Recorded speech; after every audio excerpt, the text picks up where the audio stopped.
Hey there, everybody. We're going to give Autodesk Fusion a try. We're just going to do a simple square and then turn it into a cube, show you some differences if you've had any experience with things like Onshape or Autodesk Inventor.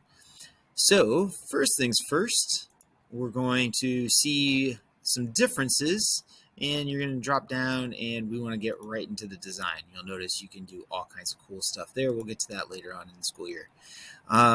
We're going to start with create a sketch, and you've got the different faces to start on. So I'm going to click on, if you hover over, you can see gives you some titles.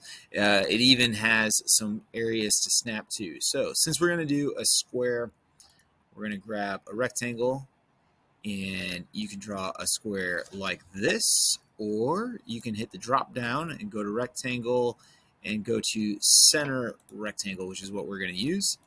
And we're going to sketch it out like this. All right.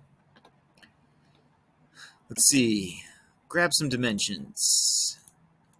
We're noticing we are in millimeters.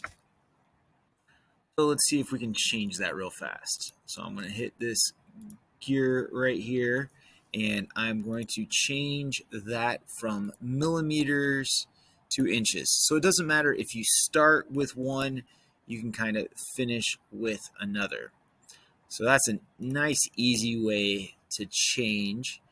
And we can double click on this. Oh, I'm going to delete it, and I'm going to hit D for dimension, which means I can easily grab that, and it changes that one. And let's make that 5, and we can grab that, and now it's in inches. So we can make that 6 just to kind of play with it for a sec. All right, a couple things with the mouse. You can scroll in and out to zoom in and out. You can click your center mouse button to grab, move around, left, right, up, and down. And you can also orbit things around by clicking Shift, holding Shift down, and then clicking your center mouse button, and it will orbit around. Over here is your navigation cube, so we can hit the home screen. We can even click on, I'm going to go back to top-down view, and we can see this going on right here. All right.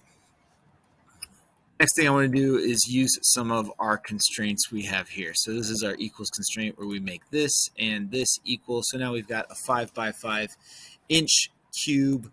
Hit finish sketch, send that to home.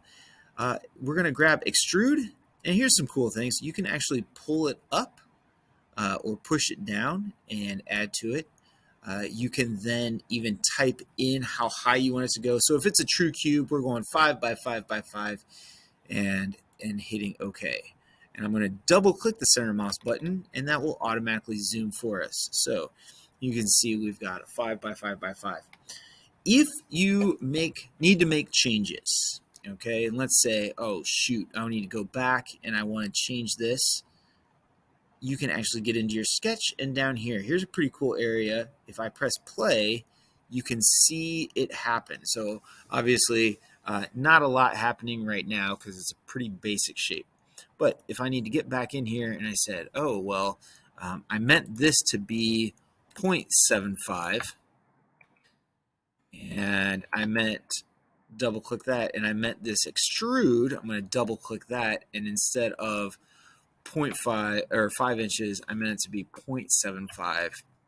And now I can double click, zoom in, and it's working. So that is all very cool. You can hit file and save. It will give you an option to save it. So we're going to save it as cube. And then in my class, we always add our initials at the end of it. We are going to give it a location. So I'm asking you to create a new folder and call it practice. So click new folder, call it practice,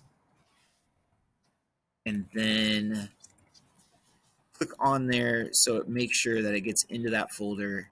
and you hit save, and you're all done. Cool way to find it now is it will be in these dots, and you can find your folder here, and we have our cube. All right. So thank you for watching. This is a very, very neat, cloud-friendly, I'm finding it to be pretty user-friendly CAD software. And if you have any questions, please let me know.